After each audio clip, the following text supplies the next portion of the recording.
Hello students, welcome to Narayana Digital Online Classes. So today we are going to discuss few problems on electric dipoles and Gauss law.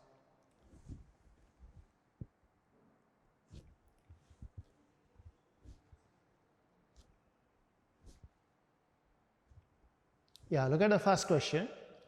Two small dipoles of moment P are placed as shown in the figure. The force between the two dipoles is dash. So when you want to find out the force between two dipoles, here we are going to use the energy method. What is this energy method? So because the force between the two dipoles is an electrostatic force which is conservative force, so we are going to find out the force using the formula F is equal to minus du by dr. So here I am going to name these two dipoles like this. First dipole is 1, the second dipole is 2. I want to calculate force acting on the second dipole due to first dipole. It is represented by minus of potential energy D. U is the potential energy of the second dipole in the field produced by first dipole divided by dr or dx. This is the equation. For finding this force, we need to calculate the potential energy of the second dipole in the field produced by the first dipole. You can see that this particular at a distance x, the second dipole is there at a distance x from the first dipole. The dipole moment of each one is given as P. So if you want to calculate this force, I need to calculate potential energy. How do you calculate the potential energy here? So if you want to calculate the potential energy of the second dipole in the field produced by the first dipole, this should becomes equal to minus of dipole moment P2 bar dot E1 bar. E1 bar is nothing but the field at the second dipole due to the first dipole. Okay, E2 E1 bar. Okay. Now from this equation I can say U21 is equals to, because the direction of dipole moment is from negative charge to positive charge, because this is a point on the equatorial line, the direction of field intensity at any point on the equatorial line is opposite to the direction of dipole moment. So at this point, the field that is produced by the first dipole will be in a direction opposite to dipole moment. This is E1 bar. Then the angle between the dipole moment, the second dipole moment, and the field intensity here will becomes equal to 180 degrees. So when I take the dot product of these two, we are going to get this one as minus P2 into E1 into cos of angle between them is 180. Cos 180 will becomes equal to minus 1, minus or minus will become plus 1. Potential energy of the second dipole in the field produced by the first dipole will becomes equal to P2 into E1.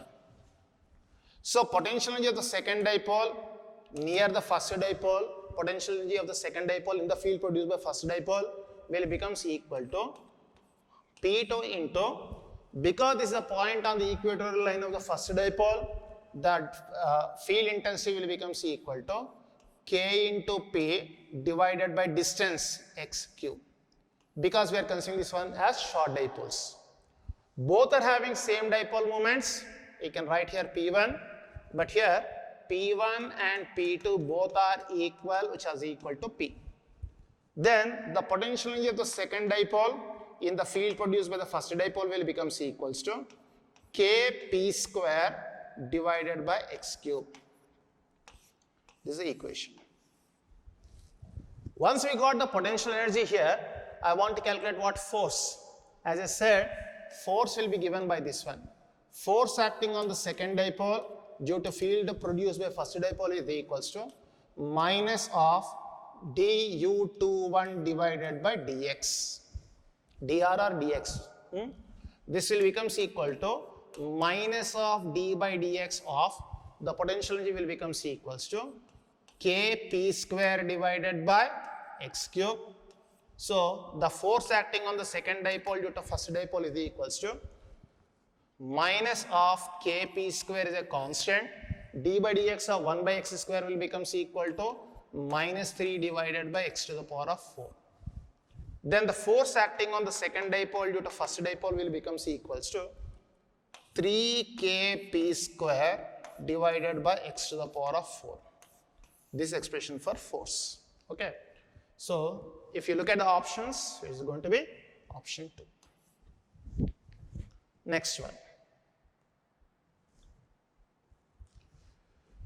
For the situation shown in the figure, assume that r is very much greater than length of the dipole.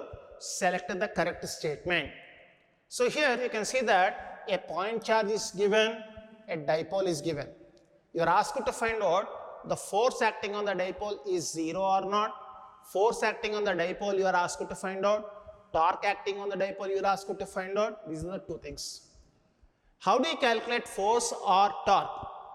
They given that there is a point charge over here. Q is a point charge and somewhere here there is an electric dipole. The dipole moment of this one is equal to P bar. When I say that this is a direction of dipole moment, here we have a negative charge which is like minus Q.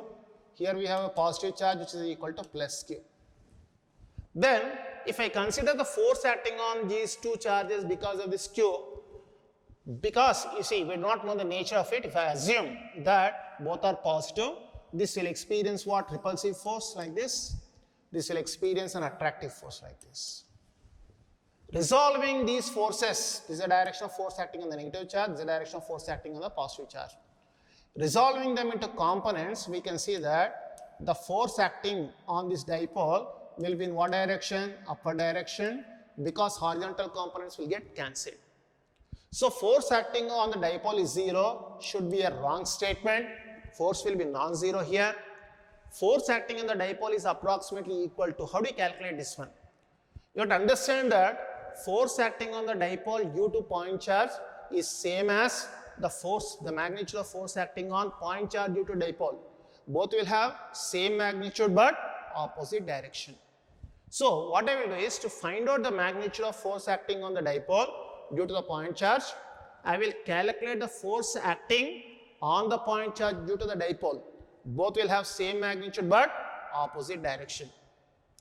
So if I consider this point charge Q here we have the dipole like this. This is the direction of dipole. The dipole moment is P. This distance is given as R. So in such case, this point charge is lying at the equatorial line of this particular dipole. Because the dipole moment is directed in the vertically upward direction, at any point of the equatorial line, field produced by this one will be in the opposite direction to dipole moment.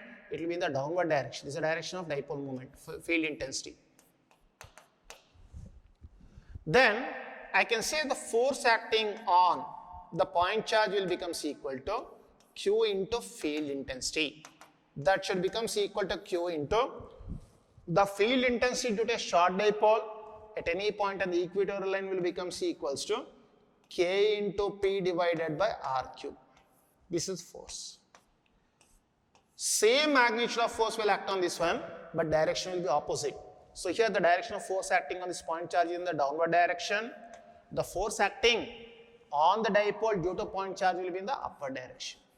The same force, because they will act as action-reaction pairs.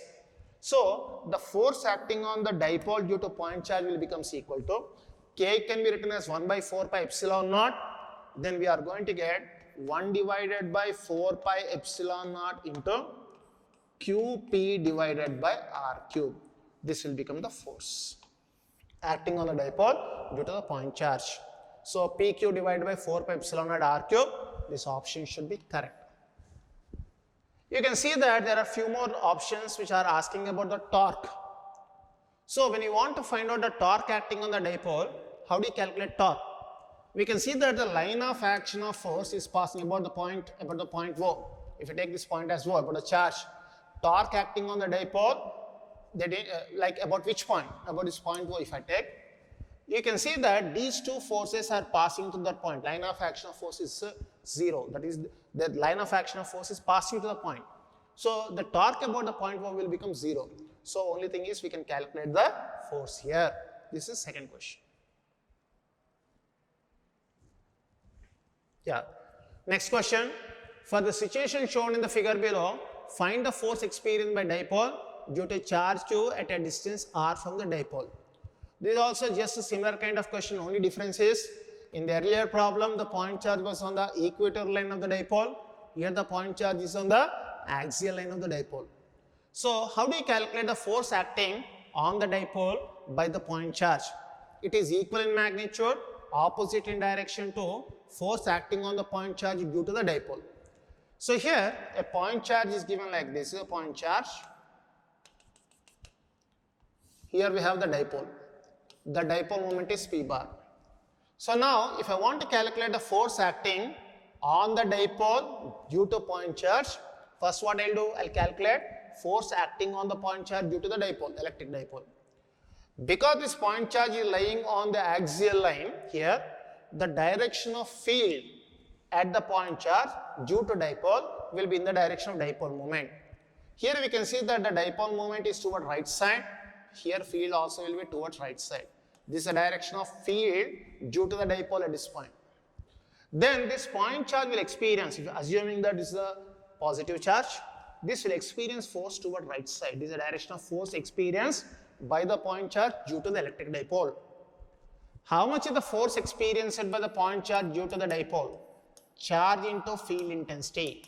Charge is to field intensity due to electric dipole at this point will be given by 1 by 4 pi epsilon naught into, because that is a point on the axial line, 2p divided by distance is given as r cube. So the force acting on the point charge due to electric dipole will become equals to 1 by 4 pi epsilon naught into 2pq divided by r cube. This is the force. And the direction of force is toward right side on the point charge. Therefore, on dipole, because they will form the action-reaction pairs, the force acting will become equals to 1 by 4 by epsilon naught into 2pq divided by r cube in the opposite direction toward left side. Followed? So you are asked to find out the force here. So what is the expression we are going to get here? 2 and 2 will get cancelled. Altogether the force will become equals to pq divided by 2 pi epsilon naught into r cube. Pq divided by 2 pi epsilon naught into r cube. So yeah, option 1. Next. Q1, Q2, Q3 and Q4 are the point charges located at points as shown in the figure. As S is a spherical Gaussian of radius r, which of the following is true according to Gauss law? So whenever we write the Gauss law, we state the Gauss law like this. The total net electric flux that is emanating through any closed surface is equal to 1 by epsilon naught times the net charge enclosed. So when it comes to flux, we will write this equation as flux is equals to 1 by epsilon naught times the total charge enclosed. When it comes to calculation of flux, we write it as integral of E bar dot dA bar or ds bar is equal to 1 by epsilon naught times charge enclosed around a closed surface. Here, what does this right hand side Q enclosed will represent? What will E bar will represent? You would understand that this E bar is nothing but field intensity at every point on the surface of the Gaussian due to charges enclosed within the Gaussian as well as charges which are outside the Gaussian. So here you can, if you look at this diagram, there are charges Q1, Q2, Q3, they are inside the Gaussian, Q4 is outside the Gaussian. So this E bar should be the field intensity due to all the charges inside the Gaussian as well as outside the Gaussian. So if I write this one, then you are going to get integral of, this is a net field, always this is a net field. So net field means what? Field due to charges inside the Gaussian as well as field due to charges outside the Gaussian. So if I consider that E1 bar is a field due to Q1, E2 bar is a field due to Q2, like that E4 bar is a field due to Q4 charge, then this equation will become E1 bar plus E2 bar plus E3 bar plus E4 bar dot dA bar is equal to 1 by epsilon naught times on the right hand side, Q enclosed means that is charge lying only within the Gaussian. What are the charges that are lying within the Gaussian? Q1 is there, Q2 is there, Q3 is there. So within the Gaussian I can write as Q1 plus Q2 plus Q3. This is how we are going to apply Gauss law. Okay. Next. Shown below is a distribution of charges. The flux of electric field due to these charges through the surface S is. So here we have a surface S. There are few charges inside the Gaussian. There is some charge which is outside the Gaussian. Already I told just now that according to Gauss law, the net flux will become equal to 1 by epsilon naught times charge enclosed within the Gaussian. Here within the Gaussian we have the total charge is, the net charge is plus Q is equal to 2Q. So that net flux will become equal to 2Q divided by epsilon naught. Okay. Next. The electric charge is uniformly distributed along a long straight wire of radius 1 millimeter. The charge per centimeter length of the wire is Q coulombs. Another cylindrical surface of radius 50 centimeter and length 1 meter symmetrically encloses the wire as shown in the figure. The total electric flux passing through the cylindrical surface is dash. So here you can see that this is the line of charge. This is the line of charge. They given that the charge present per unit length, here the charge present per unit length of this one is given. What is the charge present per unit length is given as Q coulombs. You can see that charge present per centimeter is equal to Q coulomb. So I can say that lambda is equal to Q coulomb per centimeter. This is the charge density. Now because of this charge density, through this particular cylindrical surface, you are asked to find out the electric flux. According to Gauss law, the net flux passing through this closed surface will become equal to 1 by epsilon naught times charge enclosed. So here if you want to calculate the charge that is enclosed within this one, what we can do? Charge density, because it is linear charge density, uniform charge density, it is the charge density into length. Here length of this one is given. The length of this one is given as 1 meter. This length is given as 1 meter. 1 meter is nothing but 100 centimeter. Because this lambda is given in coulomb per centimeter, I am taking the length in centimeters. So lambda into the length L. So the net flux will becomes equal to 1 by epsilon naught times lambda is given as Q coulomb per centimeter, length is given as 100 centimeter. So this value will becomes equal to, net flux will becomes equal to 100 Q divided by epsilon naught. This will become the net flux. Okay, 100 Q divided by epsilon naught will be the net flux. Next one, a long string with a charge of lambda per unit length passes through an imaginary cube of edge A. The maximum flux of the electric field through the cube will be. So here they are given that the charge per unit length is given as lambda. You are asked to find out maximum flux that can pass through the cube. So according to Gauss law, we know that flux will be given by, the flux through any closed surface will be given by 1 by epsilon naught times charge enclosed within the closed surface. Charge enclosed within the closed surface. So because this 1 by epsilon naught is anyhow constant, if fluxes should be constant, the charge enclosed also, the fluxes should be maximum, the charge enclosed should be maximum. Okay. And here I can write this equation as, because they said that the charge per unit length is equal to lambda here, I can say the flux through the closed surface is equal to 1 by epsilon naught times charge enclosed will becomes equal to lambda into length. So what I'm saying is, because lambda is constant, if flux should be maximum, maximum length of this charge should pass through the cube. So phi max will become equal to lambda divided by epsilon naught into the maximum length. Now if I consider a cube over here, this is a cube.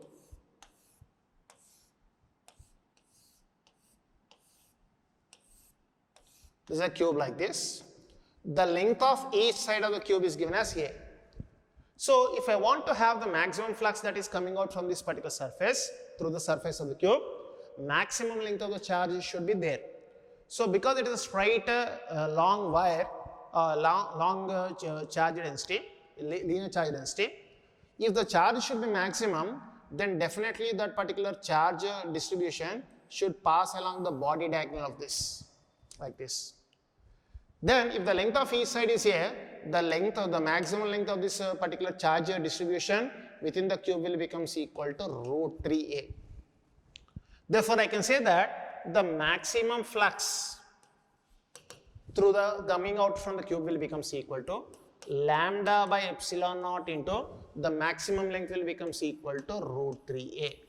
This will become the maximum flux. Okay. Next. So it will become option 4.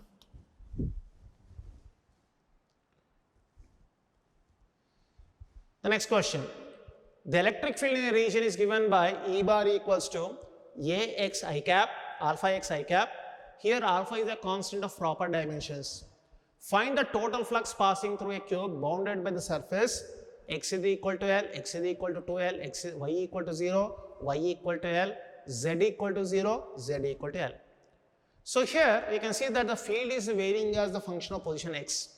Already here the cube is given. You can see that the face ABCD is lying at x equal to L. Similarly, if I consider the plane EFGH, it is lying at x is equal to 2L. If I take the base of the cube, which is nothing but CDHG, if I take, it is lying, because it is lying on XZ plane, it will be given by the equation y equal to 0. The top of it, ABFE, is at y equal to L. Similarly, the back of it, the back face of it is at z equal to 0. The front of this one is at z equal to L. When it comes to field is varying with position x, fine, but it is a constant in direction. It is along the x direction, positive x direction. So because the field is along the positive x direction, we have to understand that the flux that is coming out through every face which is perpendicular to the field, the surface, every surface which is perpendicular to this field, or whose area of the surface which is normal to the field, or whose plane of the area is along the field, through them the flux will become 0. So if I consider this cube, there are 4 surfaces which are the surface areas which are parallel to the field. One is the front one, second one is the back one, top one and the bottom one. Through them the flux will be 0, because for them the angle between the area vector and field vector is 90 degrees. So I have to understand that the flux through, you have to understand that the flux through y equal to 0 is equal to flux through y equal to L is equal to flux through y equal to 0 is nothing but the bottom of this one, y equal to L is nothing but the top of this one. This is also equal to flux through the next one, z equal to 0 is equal to flux through z equal to L. This total one will become equal to 0. Why? Because for all these faces, the field vector is normal to, perpendicular to area vector. So flux through them will be 0. There are only 2 faces through which this flux will pass. One is the face ABCD, which is lying at x is equal to L. Next one is EFGH, which is lying at x is equal to 2L. For ABCD, the area vector, because this is a closed cube, the area vector will be along the negative x direction, field is toward right side. So when I want to calculate the net flux here, the net flux will become equal to flux through x equal to L plus flux through x equal to 2L. This should becomes equal to, when I want to calculate flux through x is equal to L, there you can see that the direction, the angle between field and the area vector is 180 degrees. Similarly, if I want to calculate flux through x is equal to L here, the angle between area vector and field vector is 0 degrees. So I can say, here if I take the flux through x is equal to L, I can say it is nothing but field at x equal to L into the area. Area is A. The angle between them will becomes equal to 180. Plus the flux through x is equal to 2L if I take, field at x is equal to 2L into area is A, angle between them is cos 0. Already field vector is given. Field is given by E bar is equal to alpha x into I cap. So if I want to calculate the net flux over here, field at x is equal to L, this is nothing but magnitude, is nothing but alpha into x will be equal to what? L. Area will becomes equal to L square, and then cos 180. Here when I take cos 180, it is equal to -1 plus the flux through the phase EFGH if I take, field at x is equal to 2L is alpha into 2L into area will become L square, cos 0 will become equal to 1. So from this equation I can say that the net flux through the closed surface will becomes equal to minus alpha L cube plus 2 alpha L cube. So net flux should becomes equal to alpha L cube. This will become the net flux. Okay. So alpha L cube will become the net flux. The charge contained in the above cube is, so in the next question they are asking what is the charge contained in the above cube. According to Gauss law, the net flux through any surface will becomes equal to 1 by epsilon naught times charge enclosed. So charge enclosed within any surface is equal to epsilon naught times net flux. So the charge enclosed within the cube is equal to epsilon naught times the net flux. What we got in the earlier question was alpha into L cube. Therefore I can say that the charge enclosed within this closed surface is equal to alpha epsilon naught into L cube. Second option. Next question. The potential at a point x due to some charge situated on the x-axis is given by Vx is equal to 20 divided by x square minus 4 volt. The electric field E at x is equal to 4 micrometer is given by dash volt per micrometer in the positive x direction. Right. So the potential function is given. Potential function is given as V equal to, V as function of x is equal to 20 divided by x square minus 4.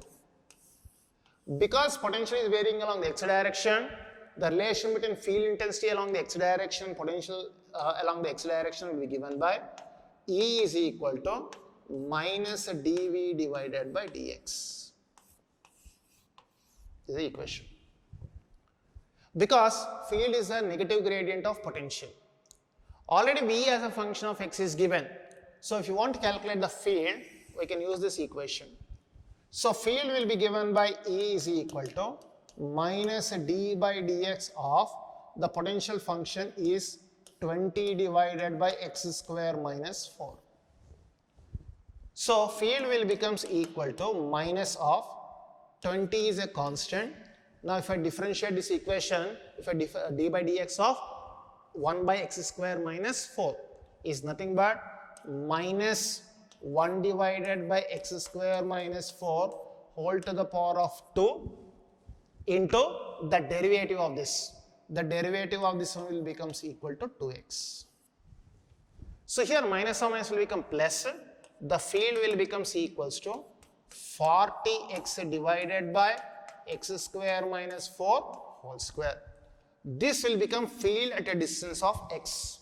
So I can say field at a distance of x is equals to 40x divided by x square minus 4 whole square.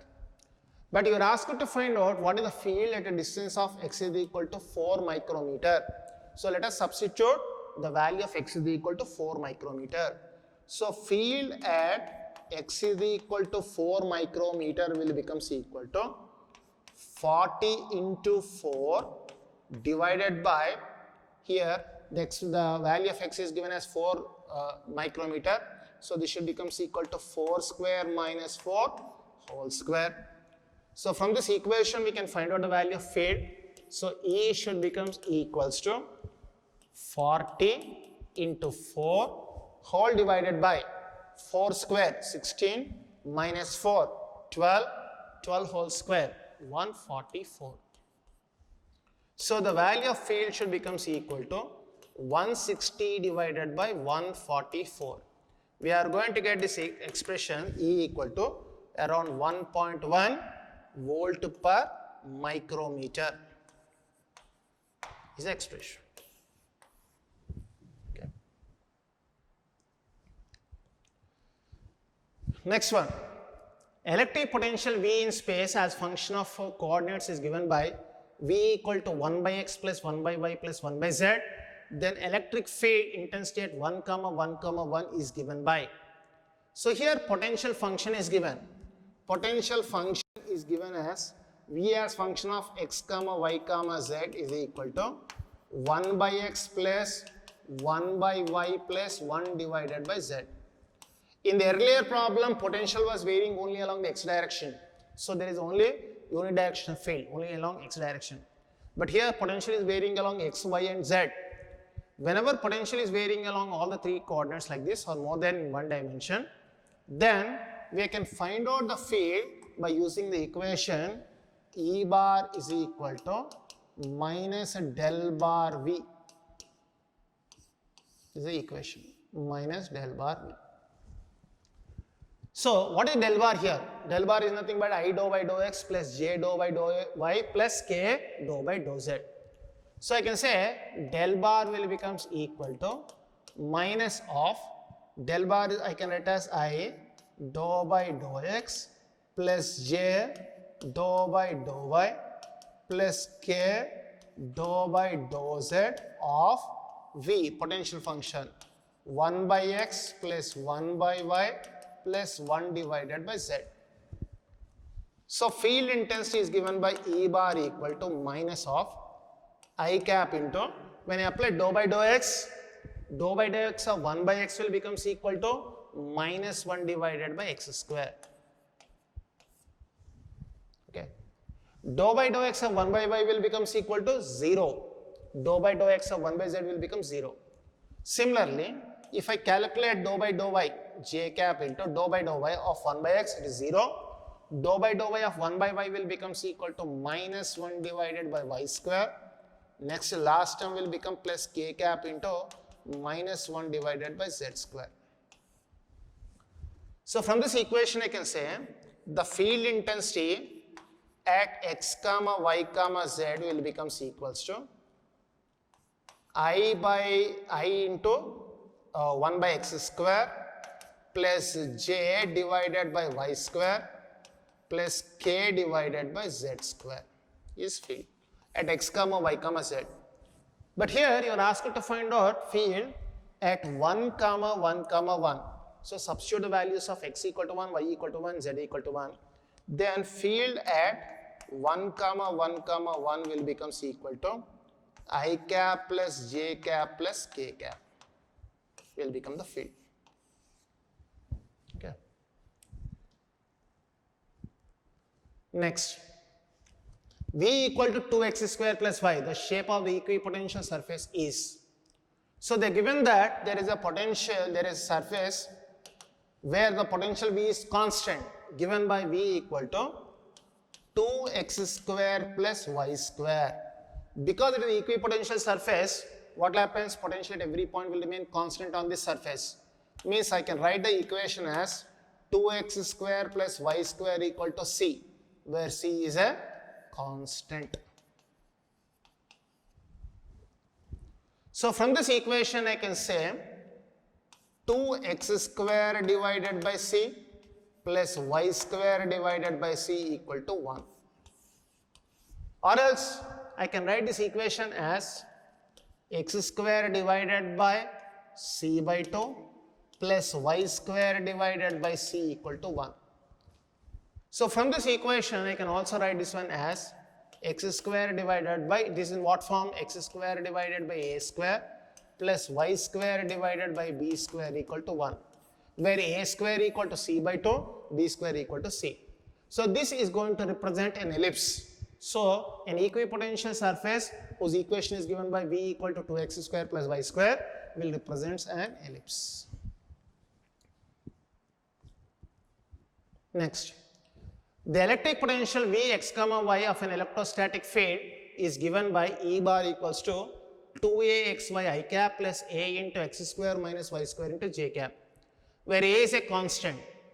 Is here I cap and j cap are the unit vectors along the x and y axis. Take v equal to 0 at origin. Now you are asked to find out what? You are asked to find out potential at x comma y. How do you find out potential at x comma y here? In the earlier problems, potential function was given, you are asked to find out field. Here field is given, you are asked to find out potential function. So you have to understand that the relation between potential and field will be, if you want to find out potential, dv equal to minus E bar dot dr bar. Where here I can write dv equal to minus E bar is nothing but 2axy I cap plus a into x square minus y square into j cap dot dr bar. Because here the field is varying only along x and y directions, it is dependent only on x and y, dr bar displacement also take only on x and y plane. That means you should get here dx I cap plus dy j cap.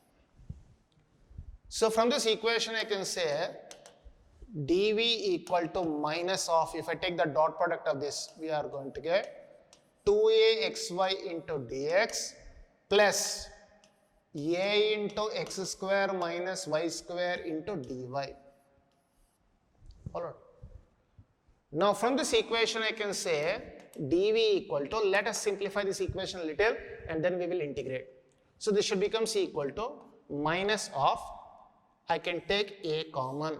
If I take a common, we are going to get 2xy dx plus x square minus y square into dy. So from this equation, what I will do is, I will separate this y term here, dv will becomes equal to minus a into 2xy dx plus x square into dy minus y square into dy.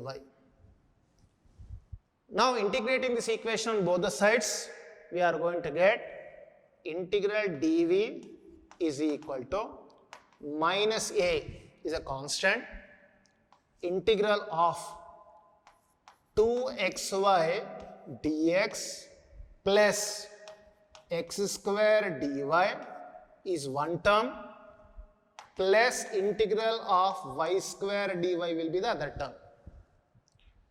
Now if I take x equal to 0 comma 0, at that point you have said that take the potential as what? 0. At x comma y, if I take, the potential is v.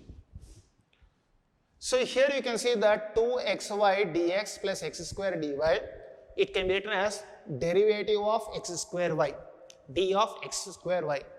So on the left hand side, integral dv will becomes equal to what? V is equal to minus a 2xy dx plus x square dy can be written as d of x square y. So when you integrate, you are going to get x square y. So if I take a x square y, next we have a term integral of y square dy.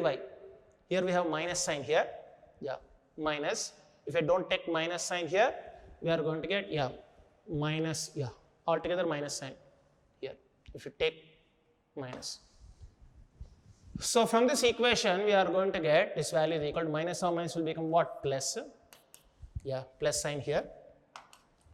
Integral y square dy will becomes equal to y cube by 3. A also we are going to multiply a into y cube divided by 3. This will become the potential function. You can take a common here altogether. When you take a common here, we are going to get here, how much we are going to get? X square y plus y minus of x square y plus y cube divided by 3. This will be the expression. So it is going to be option 2.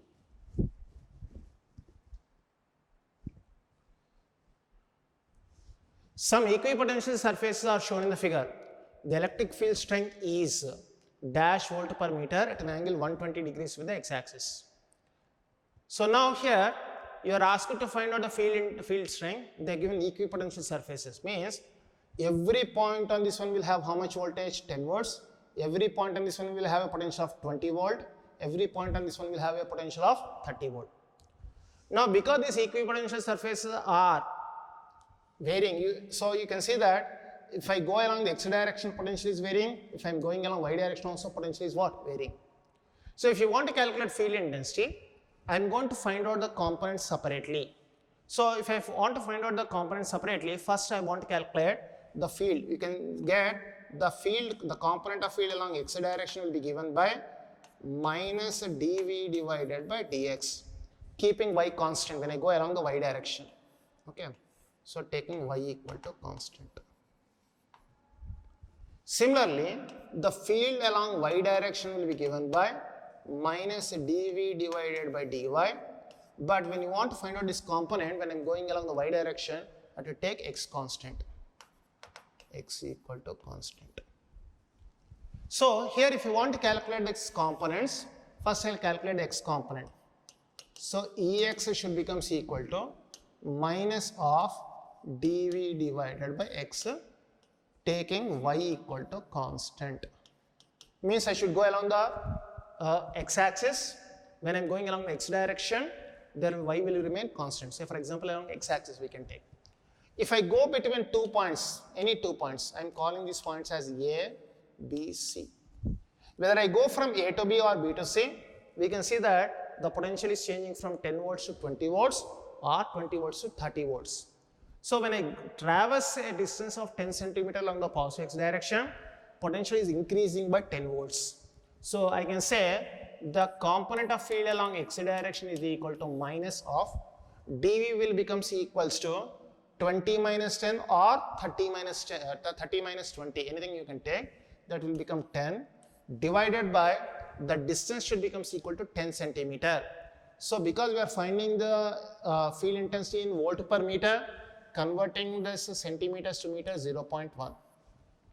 So the field along x direction will becomes equal to minus 100 volt per meter. This is the component of field along x direction. Similarly, if I find out field along the y direction, that is equal to minus dv divided by dy. Here I should go along the y direction, taking x constant. This should becomes equal to, how do you get this one? You go along this y direction taking y constant like this. Then this distance will become the displacement along y direction. This value of displacement should becomes equal to, because the adjacent side of this one is 10 centimeter, because this angle is equal to 30 degrees, this opposite side will becomes equals to 10 tan 30. Tan 30 is nothing but 1 by root 3 centimeter. This will become the displacement along y-axis. So this should becomes equal to minus of, when I am going like this, I am going from 20 volts to 10 volts, potential is decreasing. So dv will becomes equal to minus 10 divided by the distance will becomes equal to 10 by root 3 centimeter, which is nothing but 0.1 divided by root 3 meters. So altogether the field along the y direction, component of field along y direction should becomes equal to minus of minus will become plus 100 root 3 volt per meter.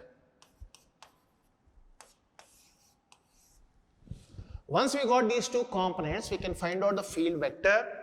The field vector will be given by E bar is equal to Ex I cap plus Ey j cap. So field vector will becomes equal to Ex we got as 100, negative sign means it is along the negative x direction. minus 100 I cap, and the component along y direction is 100 root 3 j cap volt per meter. This is a field. We can see that x is negative, y is positive. Always remember, field will be always normal to equipotential surface in the direction of decreasing potential. Means the fields will be like this.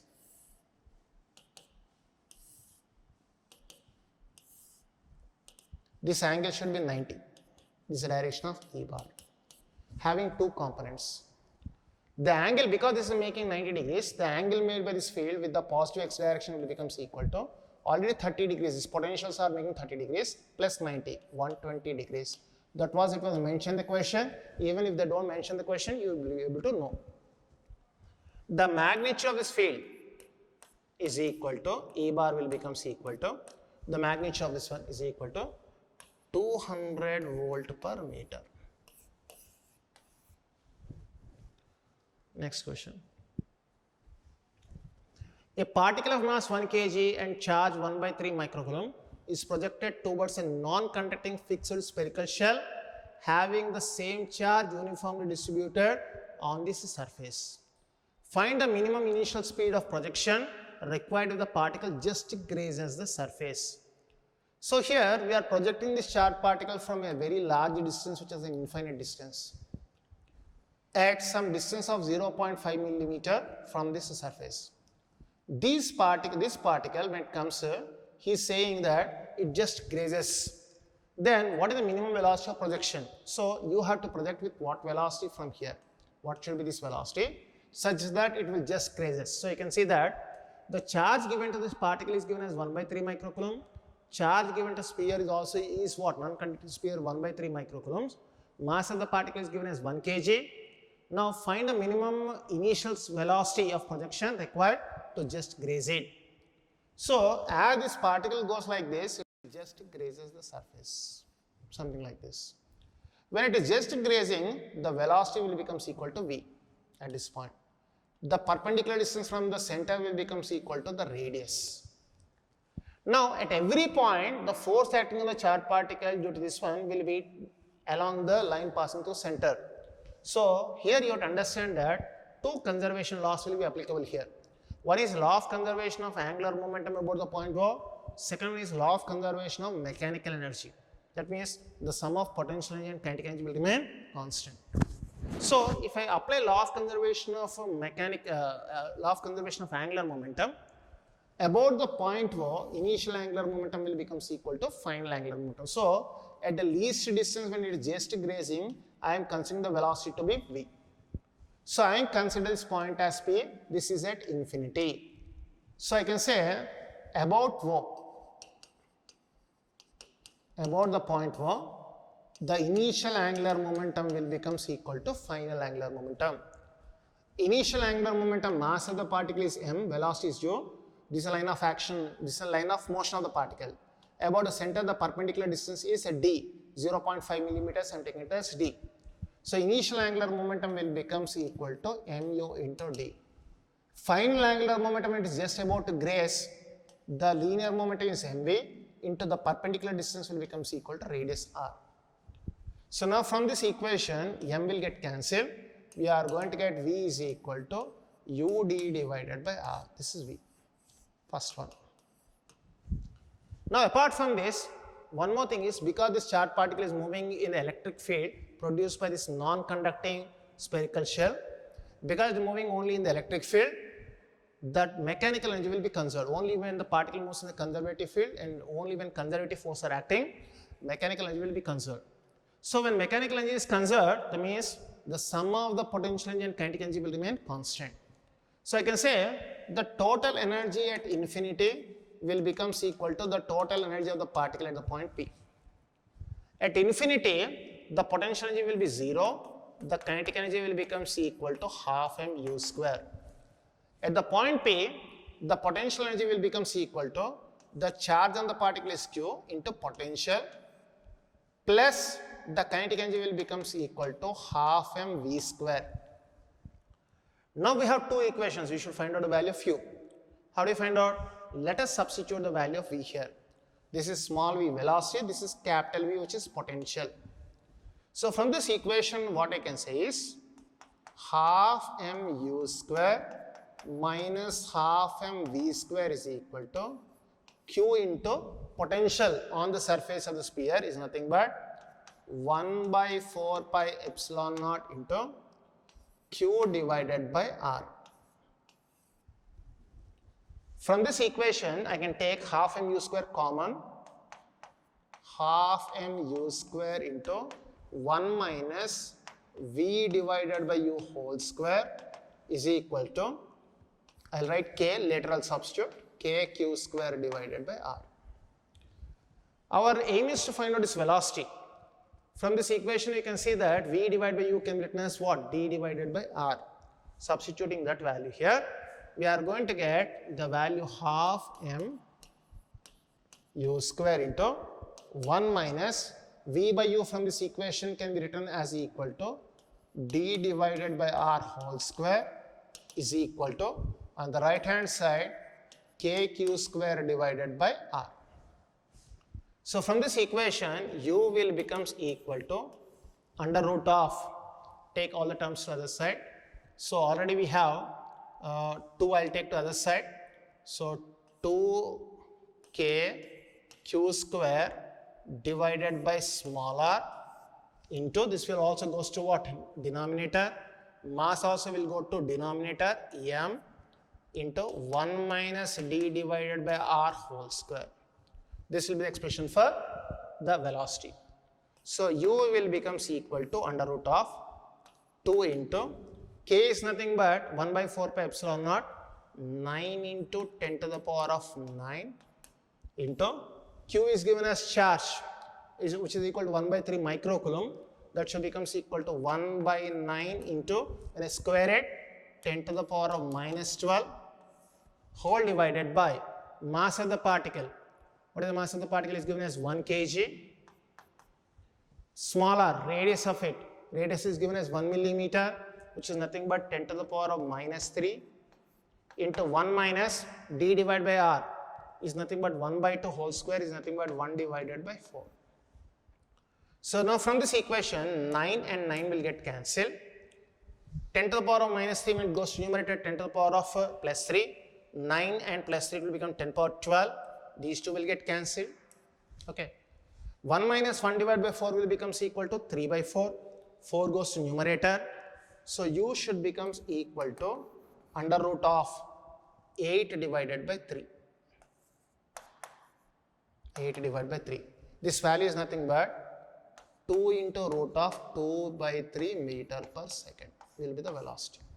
So it will be option 2.